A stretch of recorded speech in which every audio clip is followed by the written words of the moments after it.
Welcome back to PopCultX, your pop culture podcast YouTube show from our Gen X point of view. Thank you for tuning in again to episode 46. My name is Daniel. And Gabriel's here again. Again?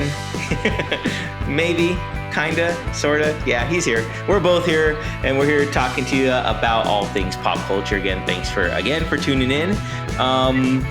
So Gabe, right off the bat, did anything stand out to you this past week that really caught your eye? Yeah, absolutely. So I had an opportunity with the holiday, President's Day, to kind of relax and watch some movies on Netflix. One of the top streaming movies right now is the Texas Chainsaw Massacre. I didn't even know that they made one. So no, neither did I. I was really surprised by that. I thought it was maybe like a re-release, like a release of one of the previous iterations of it. So when I actually clicked on it to see what it was about, I was like, oh, this was made in 2022 or released in 2022. Wow. So it's new. So I decided to watch it, and to kind of give you like a brief summation of what I initially thought of. Yes, give us your instant reaction. Yeah, my fast review of it is, Leatherface is back. It's gory. It's scary because it happens in Texas, and that freaks me out with like hillbillies with chainsaws. They kill influencers, so that's good or positive. On the bad side, the plot isn't that great. And it's not super, life changing. It doesn't reimagine or reinvent the wheel here. So it's pretty much paint by numbers. But it is fun to see Leatherface back and doing his business of chopping up people. There you go. Very cool. So your pro is they kill influencers. That's interesting take there. The premise of it, it's actually kind of interesting, is that there's this small town in Texas, and these young influencers want to revitalize this little small ghost town, and they're bringing investors into the town to buy different buildings. Okay. Cynthia's Cupcakes and, all the hipster stuff that, people like, gourmet ice cream and restaurants and food trucks and all that stuff. So they come into this town to have investors buy it. And then they're going to create this new, hipster revitalization of this small town. But when they get there, they see that one of the buildings is inhabited by this old lady who just happens to be the caretaker of, we find out, Leatherface. And gotcha. It's sort of, a little bit more of the history of Leatherface, I guess. Like, I didn't know he was being taken care of in an orphanage. I thought he was part of a family of crazy people. So that was a little bit interesting. And then from there, it kind of goes crazy and haywire. Some of this stuff is kind of annoying, is that they bring back one of the surviving characters from the very first original Texas Chainsaw Massacre. I forget her name, but she's like the survivor. You know how there's always like one girl left. Yeah. She's that individual from the very first one. And so I thought that was kind of interesting, sort of mimicking like Jamie Lee Curtis's character in Halloween, where that's what I was going to say. Go after him and kill him to finally get rest. And, I think it's kind of cool, like in a sense that this character, she became a Texas Ranger, and she's sort of like a badass. She's older, but like she kind of hunted him and could never find him, because how do you find someone that you don't know what he looks like, because he's wearing a mask made out of human faces? And so she was never successful. So they bring her back in as, she's alarmed or notified that Leatherface is back, and so she comes to take care of business. The plot goes from there. I don't want to ruin it for anyone, but it just kind of seems like there's no consequence to this movie. Like, it doesn't really add anything to the mythology. It doesn't. It just kind of happens. It's sort of almost like an exact retelling of the original in a way. Okay. And so I was kind of disappointed, because I kind of want to say more, but I don't want to, spoiler alerts for anyone. But just as a hint, I've stated on the podcast that I love a good revenge story where people get their comeuppance. Like, you have one of the main characters like gets the revenge on someone. Typically it's a victim who like turns the table on someone who's been, stalking her or beating her or whatever. So maybe I would have liked to have seen this if it doesn't happen in this movie. If And it so, doesn't happen. so that's the only thing that I came out with it is that it was entertaining. I watched it on a holiday, that I didn't have to work, and it was what you expect. It was, kind of gruesome, bloody. Hmm. I've always been terrified by the original Texas Chainsaw Massacre just because it's so real. Like it's based off of serial killers. I think Ed Gein, Oh, who wow. Okay. was a cannibal Yeah. and dressed up in as his mother and her flesh and all of that weird stuff. So it's based in real humanity and Hmm. how whatever creates those people happens and we kind of see it throughout history and I can only imagine driving through Texas and through some like redneck state and getting pulled over and it, getting involved in an issue like that. So it terrifies me. I would never drive through Texas because of it. And so that's the life lesson for me is that I will always fly either over Dallas or over Texas, maybe land in Dallas for a layover, but never drive through. Yeah, I hear you. Yeah. But what I think is interesting, what you mentioned, is that a lot of movies that maybe were just before, like, came out just before when we were too young to watch them, Mhm. but are now bringing back original characters from those movies. Like you said, Halloween Kills with Jamie Lee Curtis, Yeah. now in Texas Chainsaw Massacre. I think they did it well more toward our generation with the movie Scream. The latest iteration of Scream brought back some of the original characters as well, and I think that's really cool that they're bringing in the older characters that we know about for the new generation to see and to learn more about them. So I think that's really cool. Yeah, I think it is cool. There's one movie in particular that I haven't seen them do a modern version of it, and I think almost because it's such a classic and it's so terrifying, and it's The Exorcist. I'm Mm, really surprised that no one has actually. I mean, because it came out in what, like maybe the mid '70s, I think if so. that. Yeah. Yeah, and so it's been quite some time, and we've had other versions of The Exorcist. The Exorcism of Emily Rose or The Haunting of Hmm. Connecticut. There's like possession movies, but I'm actually really surprised. I don't know if maybe it's because of the rights, because it's a book, and maybe the author hasn't authorized it, or some production company owns it and they don't allow it. But that's one that I would be kind of interested to see because the special effects in that are so dated. It still terrifies me. Don't get me wrong, but the special effects are a little, dated. Like there's a part where her head turns around and you can totally tell it's a doll. Uh, Yeah. so it would be interesting to see what we can do with special effects. I think it would be even more terrifying. So I would be interested to see if they could do a retelling of that, or like what happened to her, like what happened to her as an adult, or That'd be interesting. right, like Yes. I Yeah. know I that would like there's that. third version, or I forget which one. There's three of them, and I know that like either two or three followed up with her character, but I didn't really. I can't recall how in depth Hmm. they went into it. So it'd be kind of interesting. Like if I would imagine that if you were possessed by the devil, it would impact your life forever. So like, does she become a really religious person? Does she become an atheist? Like, does she hunt demons too? Like, it would be kind of interesting. I mean, I don't know. I think it'd be kind of interesting. And Linda Blair for me is like one of the Hollywood scream queens. It's just like a legend. Hmm. I think she's really cool. She's in a lot of cool like drive-in theater classics like Yeah. Yeah. that she's a legend. And so I think it'd be kind of cool to bring her back as like in at her current age and see what that character's been up to. Yeah. That'd be pretty cool. Yeah. Any movies that you can think of that you would like to see them kind of retell or maybe revisit the characters? Um, I would love to see a continuation of like Wayne's World. Okay. Not a horror genre at all, but I would love to like maybe we catch up with like Mike Myers and Dana Carvey's characters. Maybe their kids Yeah. are now friends and they are starting out their own like podcast or YouTube show, or Yeah. maybe they're influencers who go get massacred in Texas. I don't know, Yeah. but just to see the next generation with that within that universe, I would love to see that universe expanded more. Yeah. I did see, I think they released an image of a Beavis and Butthead movie that they're going to do. And like Beavis is Yeah. really old and Butthead's Mm-hmm. like overweight. And I Mm-hmm. thought that was hilarious. I think that would Yes. be, it's I going to think be Mike Judge super funny. released that he's going to be making them in their 40s now because, Beavis and Butthead are our generation. I also saw they're bringing back Ren and Stimpy as well. Oh, really? So Wow. that's interesting. Yeah, I'm looking forward to that. That I would like to see, like, what she's done is Daria.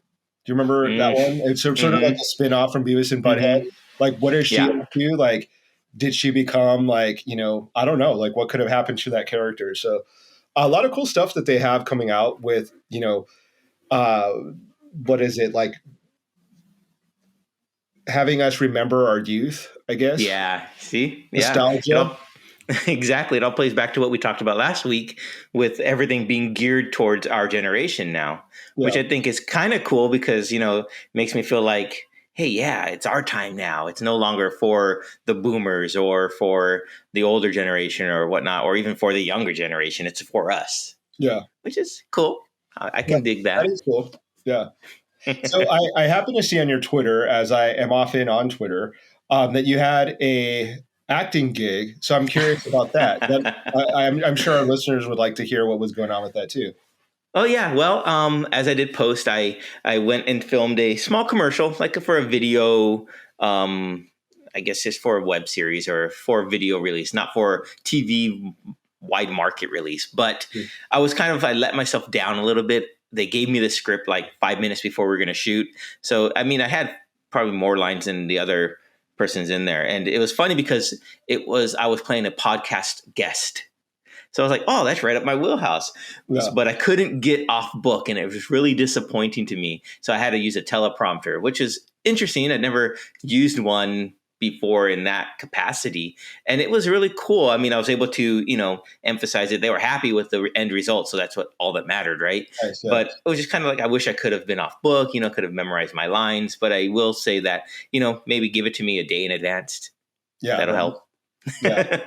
I think that's one of the things that I've always been, respected actors for is being able to memorize long pieces of dialogue and be able to create their character and the subtext and, all the emotion and all of that and have, all the background going on and be able to stay in their character.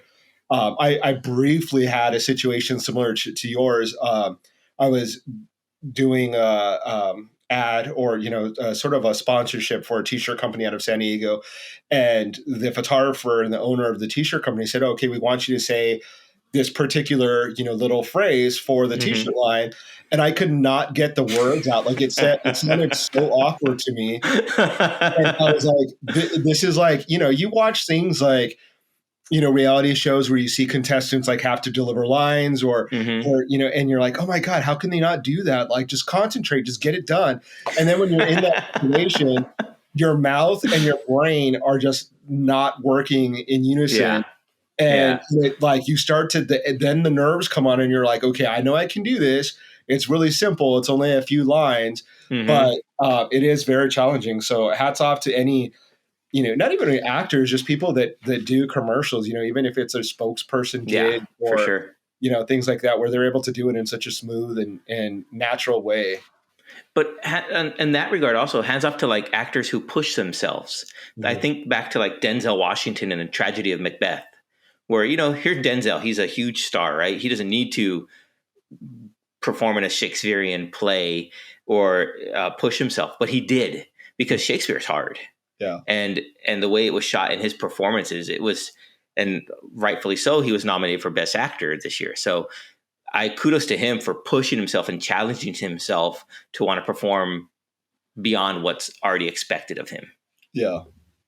Do you think that part of it is ego or narcissism? Like it's almost, if you know that you have already a reputation within Hollywood, you're a respected actor, and you haven't done, serious acting like Shakespearean, play or movie, that you almost know that if you know you can do it, if you know you're going to like kill it, it's almost like certain that you're going to get nominated for an Academy Award. It's like you can almost envision the path. Like, okay, I'll do this. If the people that are, are involved, a good director, a good producer, if I do this, the chances are I might be nominated for an Oscar. Maybe not win, but I'm going to add another nomination under my belt because it's Shakespeare. Right. He might have got sold on the character that way. Be like, hey, you know what? You come do this movie with us. definitely you're going to get nominated. Yeah. That might have been like a selling point to it. But as for ego, I mean, I can't say no, because some of it is like more like, yeah, I could do that. Sure, no problem. And it could be like a prideful moment. Why? What? You don't think I can do it? Yeah. But I think it's more of, at least for me, it would be proving to myself that I could do it. Yeah. So if anything, it's that for me. Yeah, I could see that it could be like you have to be a successful actor, or really in a lot of industry, and depending on a lot of fields, you have to be extremely competitive, and you have to think like, okay, well, here's an opportunity. It's like, the opportunities for actors of a certain age, certain ethnicity, race, like all those factors come in. So maybe there's like 5 other actors that are in the running for that role. And then your competitive nature comes out and be like, no, I'm going to kill this. Like I can do this. Yeah. And that makes you want like, and especially if it's a really good written role, obviously everyone already knows Shakespeare, but let's say it's an original script. You don't want to give that opportunity to someone else, right? Like I imagine that there's parts of an actor that are like, I have to take this because I'm going to do the best job, and it's going to be a tragedy if I let Kevin Costner take this role. For someone who doesn't like Kevin Costner, you're talking about him quite a bit there. I have to jab at people that I don't like every once in a while. You gotta get your digs when you can. Yeah. It's funny. Cool. I think of where can our listeners see potentially this commercial, or is it? It was for a drone company, so the flying drone. So I'm sure on their social media platforms, when they finally gets edited and released, you can find it there. As soon as I have a copy of it, I'll post it. So yeah, look for me in a commercial. Sweet. I did watch though the Peacemaker finale. And that was, I won't give it away for you because I know you haven't seen it. Yeah. But have you heard of any of the controversy of the cameos? I haven't. I haven't heard of that either. Okay, so there is a cameo at the near the end of the finale. And it's not just one cameo. It's two actors you'll recognize from other DC movies, plus 2 stand-ins. And the controversy is the missing 2 stand-ins. So just to people who know they've seen it, should I tell you? Yeah, I'll tell you. You don't care. Guess. Right? Let's take it. Okay. So let's do this. Let's do a guessing game. Yes. Yeah. So I'm gonna, if it's DC, it's someone we've seen in DC movies, right? Okay. So my first guess would be Harley Quinn. No. Okay. The Batman. Missing. Okay. So then the Justice League. Yes. Yeah. Okay. Nice. So the controversy is that Batman and Cyborg, for whatever reason, Warner Brothers cut them out. James Gunn wanted them in there. I guess they had filmed them. They had to cast the stand-ins for that.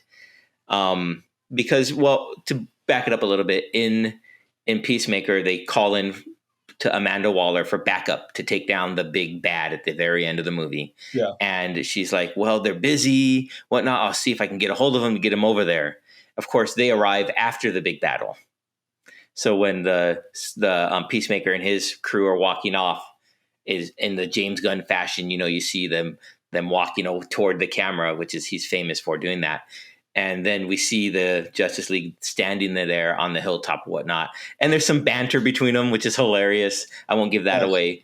But the Cyborg and Batman were cut, which is, I guess, people want to know why. Huh. So I don't know why. That's the controversy there. That's interesting. So they filmed them and they decided to cut them out. I don't know if they filmed them and digitally removed them, or if they had the people there in costume and at the last moment said, we're not going to use you guys. Because that's disappointing, because Cyborg is a character that I think has a lot to offer and should be getting his own movie. He was supposed to get his own movie, I think. And then they decided not to. Controversy between him and Josh Whedon is his name. Right. Yeah. So I'm disappointed in that. Batman, I with the new Batman coming out, I'm surprised that they didn't allow that to come out, because it's like a way to kind of connect the universes. If people are happy with Peacemaker, they'll go see the Batman. So I'm surprised about that, but I am curious. I mean, we've already said spoilers. So of the Justice League, then Superman's there. Superman is there. They had a character stand in, so you see him floating above. You could probably see the memes online and whatnot. Yeah. And Wonder Woman, the stand in for her body doubles there. But it looked like Jason Momoa as Aquaman is there, and he has the banter with Peacemaker. So it's the And then actual also, actor.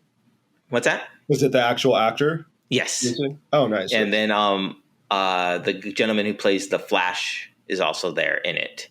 That's And really they nice. Aquaman and the Flash have a little banter back and forth. So it's pretty funny. I mean, Nice. I enjoyed it. I thought it was cool. I mean, yeah, I did notice when I watched it, I was like, where's the other two at? But, Yeah. I just figured, you know what? It is what it is. Yeah. It didn't affect the ending in any way, shape, what, or form.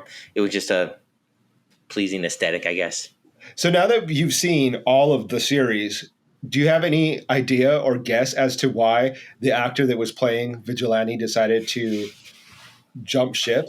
No, no clue why he bowed out, I guess you would say. Other than, I guess, maybe he just... The only thing I can think of is that, as you mentioned, Vigilante in the comic book series isn't a comedic character. Mm-hmm. And maybe he didn't like the notion of him being more of a Deadpool type comedy, superhero, and wanted to play it more serious.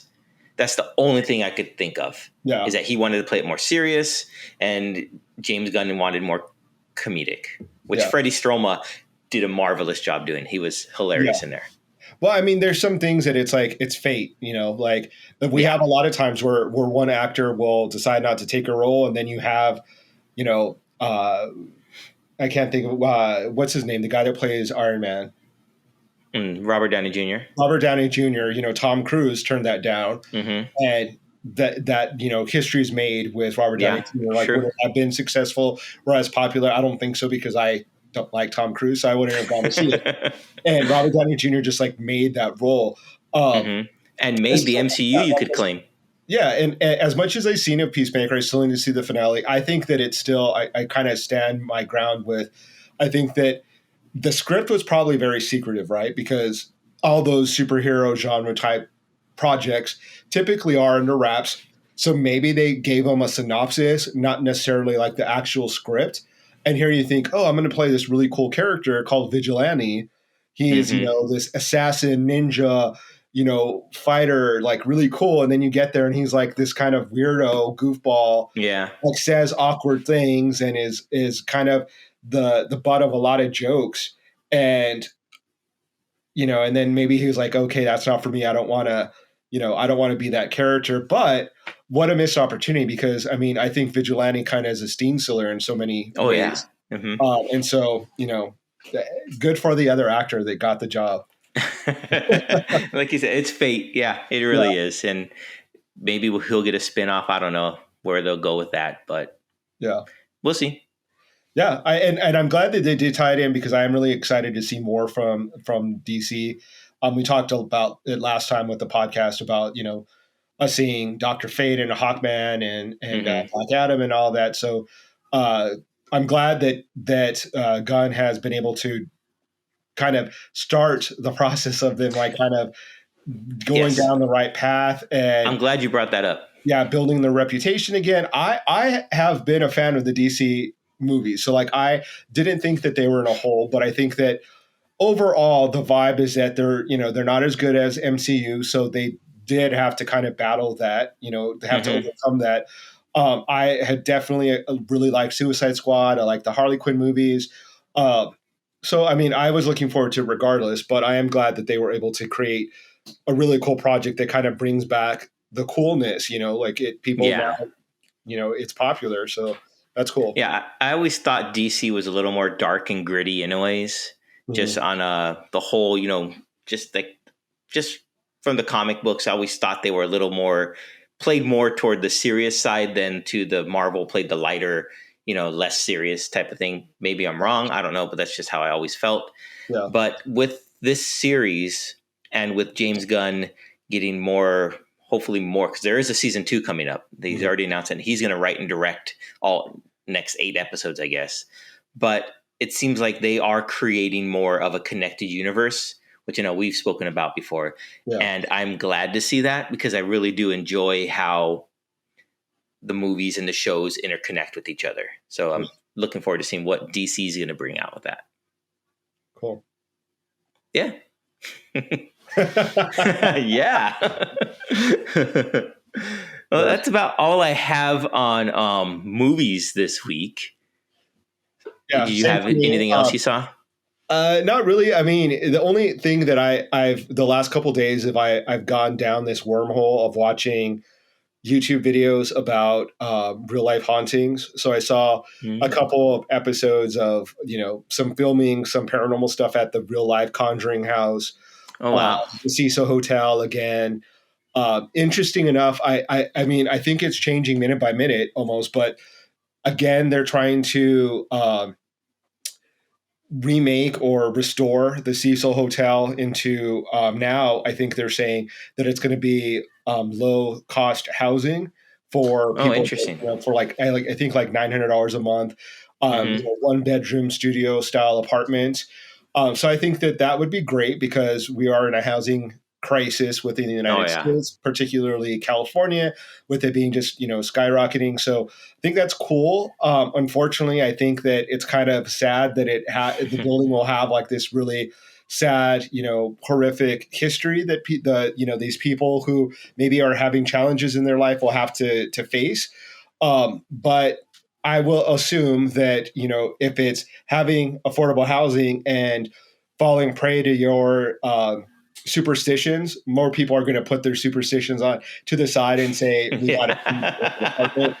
Luckily so it would be really great, I think, to see the Cecil Hotel to like kind of pivot and then again be like a positive thing in the community, and maybe be able to show that it's not just a portal to hell. Like, I mean, that it has something positive to offer, because it's like the history is crazy. So yeah, I've been watching that nonstop. I've just been binging these like influencers that YouTube content creators that have literally no experience with paranormal investigations. They're like 20 years old, and they're going in with microphones and recording, saying like, "Oh, it's so funny." So let me just tell you about this one.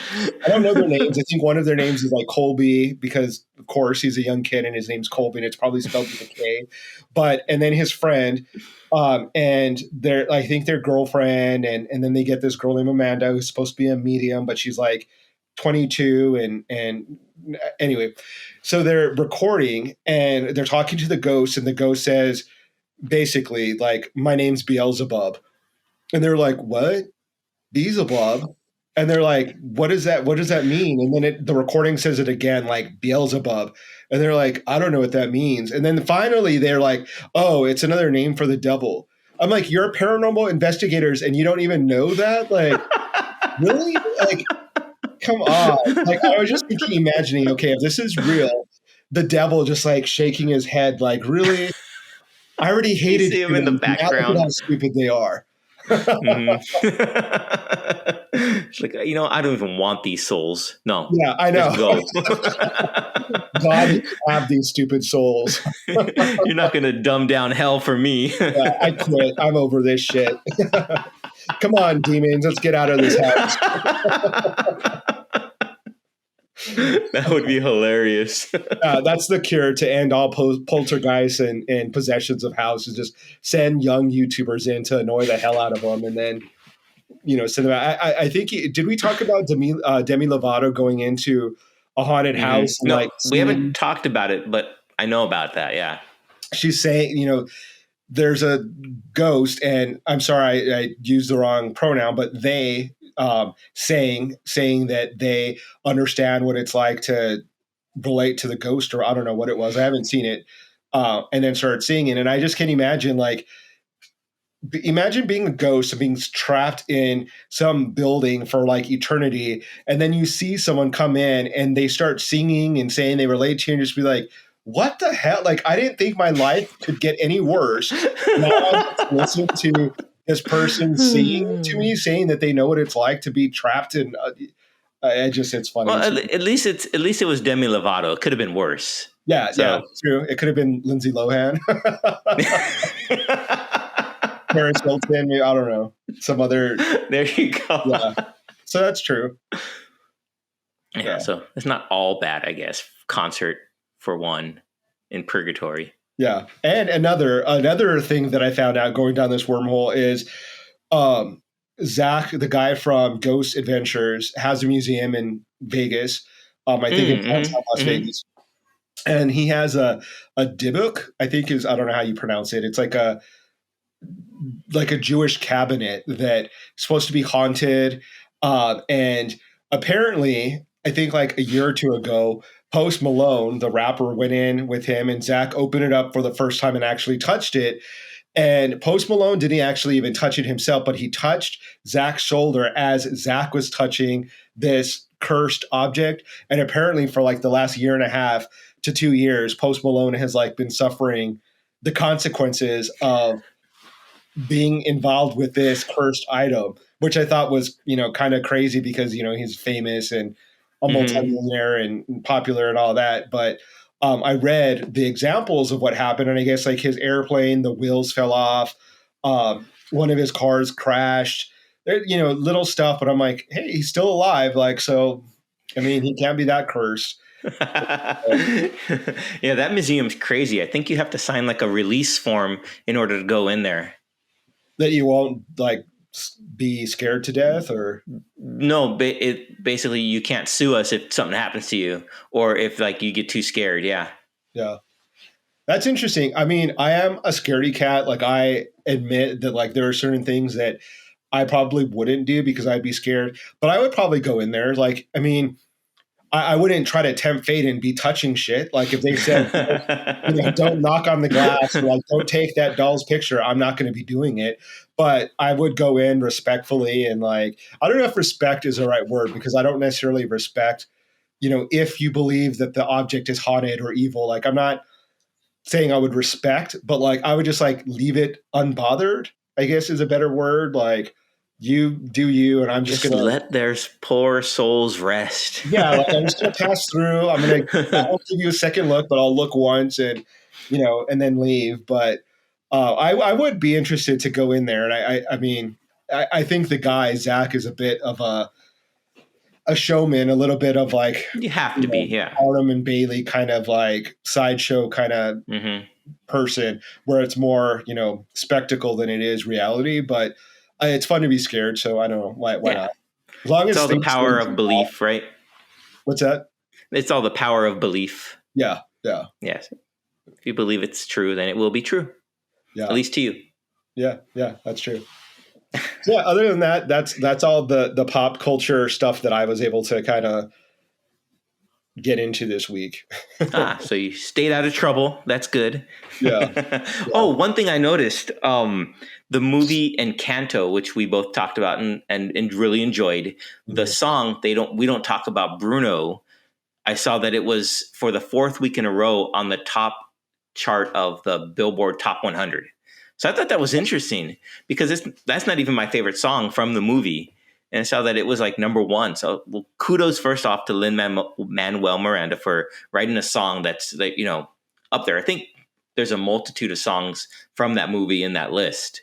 Yeah. But I know it wasn't nominated for the Oscar because it didn't get submitted in time or something like that. Yeah. But the one that was submitted, the Dos Obraguitas, I think, that song is fantastic. And I hope it wins.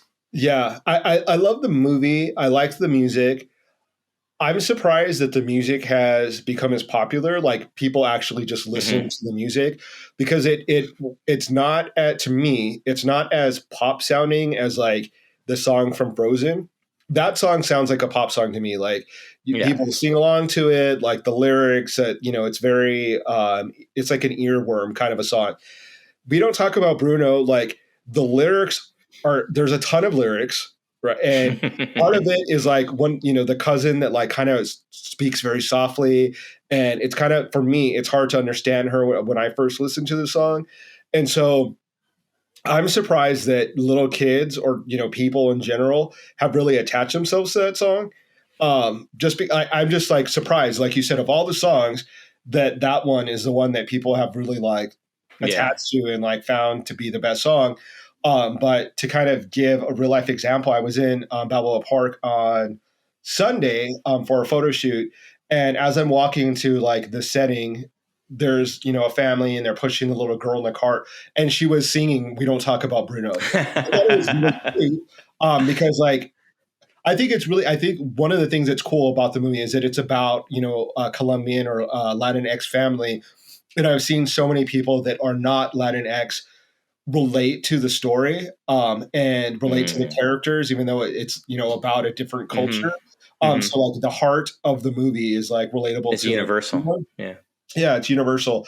And so the family was not Latinx, and I just thought it was really cute to see that this little kid just loved the movie and was singing the Mm-hmm. song.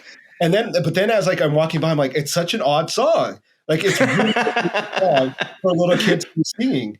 Uh-huh. And so, but they love it. I mean, I mean, to speak from firsthand experience, they really do love that song.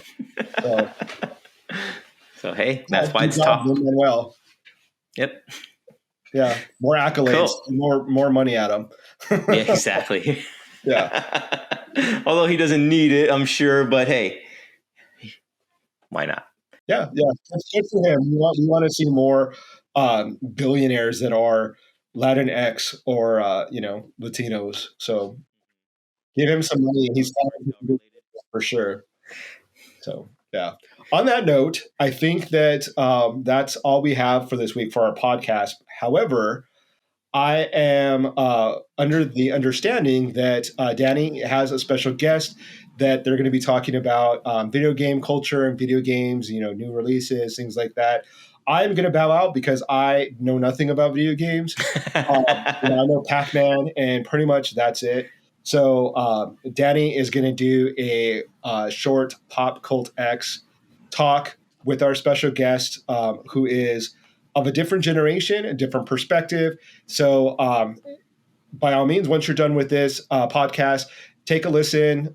Join us at our YouTube channel on streaming services to take a listen and hear what our special guest has to say about the topic of video games. Hi, everyone. Welcome to our continuation of episode 46 of Pop Cult X. I am Daniel, of course. And today, continuing today, we are joined by let me say this. Every now and then, we like to bring in kids from a different generation because they offer a different viewpoint, a different, outlook on life than our Gen X sensibilities. Today, we're fortunate enough to be joined by this Gen Z guy. Why don't you say hi, Gen Z guy?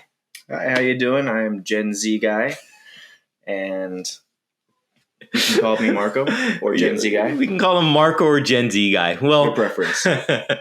Well, today we are going to be talking about video games. Now, I've grown up around video games my whole life. As long as that is, I've been playing video games probably longer than he's been alive, which is true, sadly. But he likes video games too. I know because I've seen him play them all the time. This here is my nephew. So, Marco, Gen Z guy, we are going to be talking about what your favorite current video game is. So why don't you tell our public out there in Pop Cult X land what a Gen Z guy plays these days? Oh, well, right now I am currently playing Ghost of Tsushima on the PS5. And right now it is currently my favorite game. It tops most games that I've ever played, and I've played a lot. I've played every generation, multiple consoles, and Ghost of Tsushima is the only one that combines a good story with compelling art and beautiful scenery. The graphics are amazing. The quality of the characters are amazing. The adaptation of your techniques, the different things you can do, the choices you can make, and how they affect not only the game, because that is a concept a lot of games have, but it affects the way that the environment actually is. So what you said, it affects the environment. Can you tell us a little bit more about that? Yes. So when you are in the game, you're given this premise of good and honorable actions as the samurai, because the whole premise of the story is you're playing Jin, a samurai, and he is battling internally and externally with the choices that he has to make, being a samurai or being a ghost. And he has a ghost like an assassin, or a ghost like a literal ghost? A ghost as an assassin. The ghost name he takes on in the story. He seems very bashful of it. He does not like it at all throughout the entire story. But he kind of adopts the title Ghost. Okay. And he becomes the assassin of Tsushima, protecting, the island from the Mongol invaders. But as he goes along doing this, we notice that the island itself becomes more stormy. The environment becomes more treacherous. It really just becomes a darker and more theatrical setting for the game. So it almost seems like that's better. I mean, what's the alternative? If you become an assassin and it's getting very moody and dark and whatnot, that's really cinematic and theatrical, which is cool. I like that. But so let's say you don't go down that path. You choose a more honorable. What happens then? Well, the environment is very open and it's very beautiful scenery. You will see beautiful clear skies. You can see at night the stars shining up. Like you can see it's in depth. The amount of detail that they put into the game for these different sceneries. Everywhere you go, the way that people treat you, the way that the characters treat you in game, it's a very, it's two paths really. It's just two big paths. Now it's an open world concept, right? So you don't have, it's not a straight linear storyline. Yes, correct? It's open world. You can pretty much, there's so much to do in the game alone on the side quests. And the side quests aren't just short little snippets where you just talk to people like most RPGs. It's not little mini quests where you do little puzzles. No, these are in-depth missions where it's life or death every single one. There's some mini bosses you can completely miss if you just follow the storyline. Okay. Now, what quest you take and how, the method that you use to complete that, is that what determines your honorable path or stormy path? Big time, yes. I mean, most scenarios don't really give you a choice. It is, if you try and be honorable, the people around you will die because the Mongols will react to how you play. Interesting.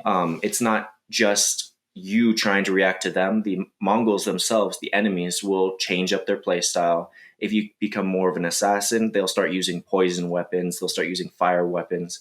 They'll start posting in different positions to try and get the better of you. If you're sneaking into the base, they will be on the roofs, where you would normally be climbing. So do they take your family and hold them hostage and stuff like that to make you make a decision? In this case, the main character doesn't get that opportunity. His family's killed. Okay. But they do take innocent civilians and they use that as, they have hostages. You have to try and sneak in and rescue the hostages in a lot of scenarios. I mean, it still gives you the option to try and stand off with them. And it has these beautiful cinematic for every single time you stand off. You can get, instant kills with these by taking them by surprise.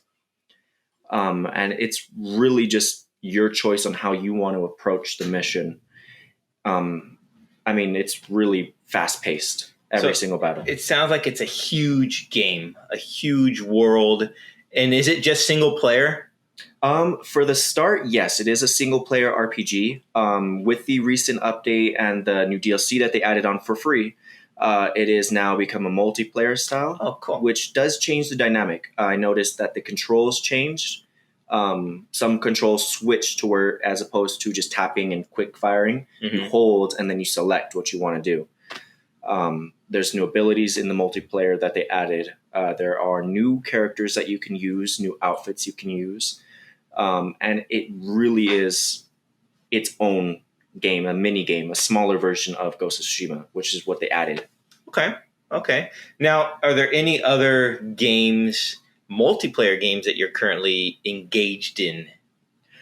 Yes, I am currently engaged in Epic Games. They have Dauntless and they have Fortnite right now. Those are two that I'm playing right now and checking out. Now, of course, Fortnite is the behemoth, I think you would say, because it is. I like to call Fortnite like its own, like I wouldn't want to say metaverse, but it's like the if you've seen Ready Player One, you know the Oasis, and it's like the central part where all the other genres or characters are coming into Fortnite. So Fortnite's done a great job of bringing in DC comic book characters, Marvel comic book characters, movies. I think they had Aliens, right? They had Aliens, they had Uncharted, Spider-Man.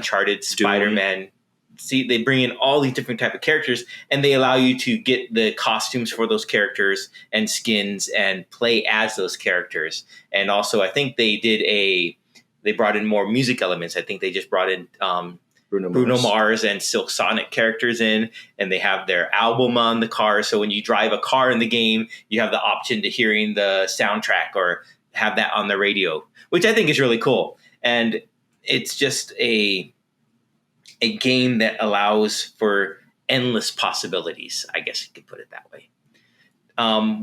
So with that in mind, where do you see video games going for the future? What do you think? I know you're not an expert in that, but you play a lot of games. So where do you see it going, and where would you like it to go? Right.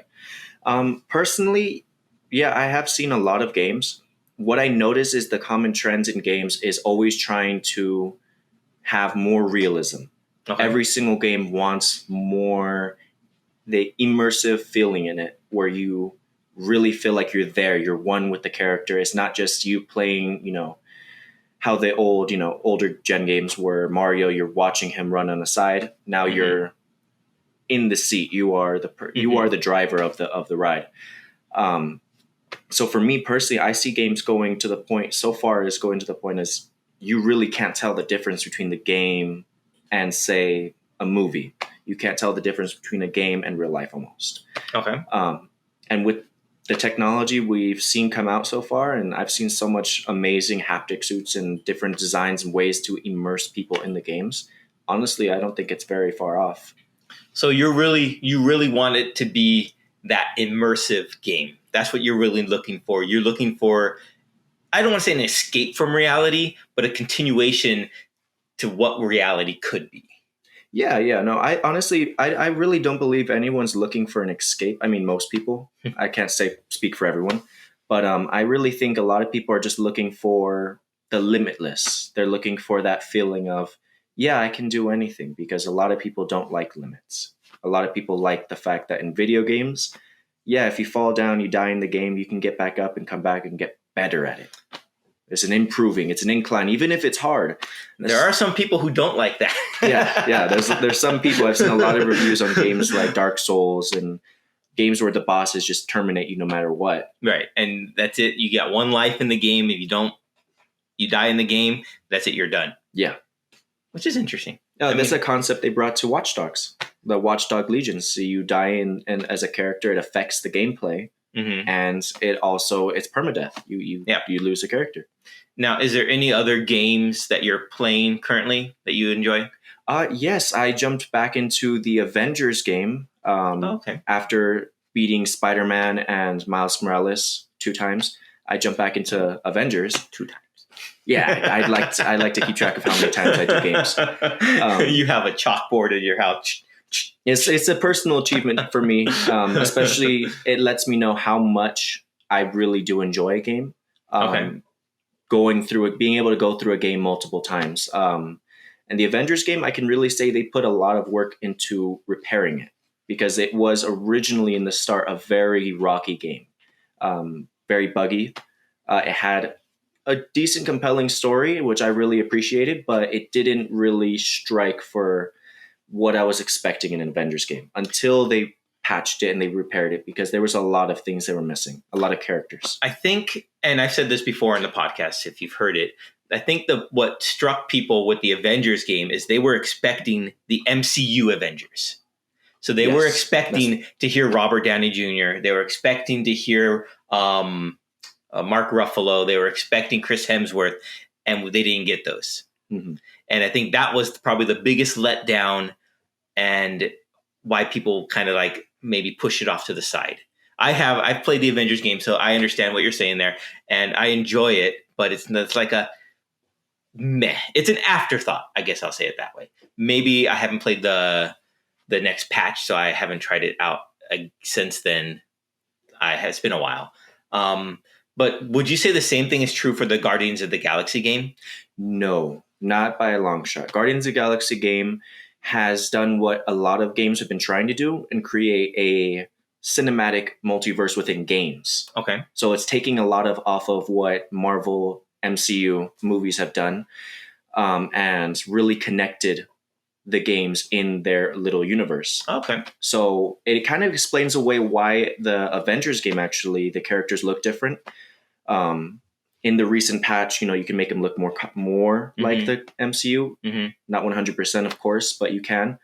And it's just its own little multiverse, which a lot of the MCU is diving into.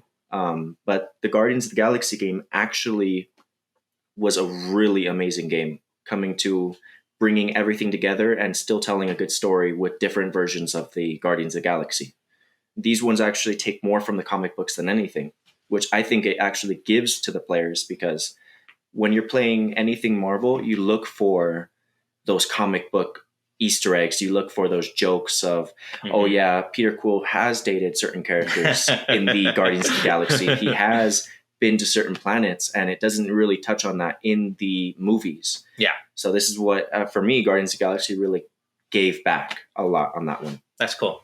I think, yeah, with Guardians of the Galaxy, most people's introduction to the characters was in the MCU. Like, for me, it was. And same. I fell asleep watching the first one a couple times. Sorry, James Gunn. I apologize. I know you're a big fan of the show. But it wasn't until the third time that I truly appreciated what the movie had to offer. And, of course, subsequently, part 2 was just as great. And I'm sure part 3 is going to be even better. But I think with that game, and like you said, people who are fans of the comic books can see that in there and be like, I know what that is. I know what that's from. And I didn't really get that until recently, when I started reading more comic books, especially with like the Hawkeye series. I read through the whole Matt Fraction, David Aja run of it. And then I watched the Hawkeye series on Disney Plus. Now, I think Hawkeye could make a great video game. Oh, that would. And he actually was added to the Avengers. That's right. He was one of the characters they brought in, and they brought in Kate Bishop as well. They did. And it's another another feather in the hat of people who love pop culture. So there is the comic book version of them. There's the cinematic version of characters. There's also the the video game version of characters. And that can't be dismissed, because video game industry is huge. It's one of the highest grossing forms of entertainment out there. So with that, I think the next game that I want you to tell us about is the game Dying Light 2. Okay, Dying Light 2. That's a big game. It's a really big game. I've noticed with it has started out like most games, a little buggy, but with the recent patches that they put into it, it's quickly gotten, back on its feet. It really is paying homage to the first Dying Light for all the players who played the first and the following. It pays a lot of homage and has a lot of Easter eggs to Kyle Crane and to Haran, with the parkour items and the different techniques you can learn. But it pays homage to a lot of other things too, with its Easter eggs that it has in it and its detail, such as flying brooms that you can find in the game. Flying brooms? Yes. What is that about? There's a whole parkour challenge you have to do, and you have to get up to this super high tall building and find a single mushroom, and you have to sit there and make it grow. And it's very similar to another Easter egg in the first Dying Light, where you have to sit down and stare at a sword and hold down the sword until you can pull it out of a rock. So it's like Sword in the Stone. It's like Alice in Wonderland. Yes. It's like Wicked or whatnot. Yes. Interesting. Yes. Okay. That sounds That sounds cool. I mean, and of course it is with zombies. It's in the zombie genre, correct? Yes. And not only is it in the zombie genre, it's kind of pulling to the center of all zombie genres by paying homage to every zombie game. It pays homage to Dead Island, which the creators have roots to before Dead Island kind of split off and went into the dying light. So we find there's Easter eggs for that. There's Easter eggs for Resident Evil. Oh, okay. So you'll see Leon in the game and a character. You'll find Chris, and he'll find Chris Redfield's dog tags. Oh, that's cool. Collect. Okay, that's kind of cool. And yeah, it pays homage to pretty much the gaming universe. So this is a game that is meant to give you a thrill at night, but also if you're just trying to play and have fun, you can really do that in the game. And there's hundreds of things you can see over, I'd say, a week, maybe 2 weeks straight if you play without sleeping. That's a lot of gameplay. Yes, if you stay without sleeping, without drinking, without moving from your chair, then yeah, it's about a week and 2 weeks to just play and just find and explore. It's a very, very massive game. They did a great job with the detail and with really just not leaving any part of it unexplorable. Very cool. Very cool. Well, thank you, Gen Z guy, for spending some time with us old fogies here to talk about video games. I'll probably still school you at like some Street Fighter, original Street Fighter, Street Fighter 2, but not Mortal Kombat or any of the current fighting games because I haven't played those. I'm sure you'll beat me relentlessly. But thanks for taking some time with us today. And now you out there, if you enjoyed this segment, please let us know in the comments. Please let us know if you have any questions for the Gen Z guy Marco, and we will be sure, if you guys like him, we'll bring him back for further segments down the line. So take care, everyone. We hope you enjoyed this episode of PopCultX, and we will see you all next time.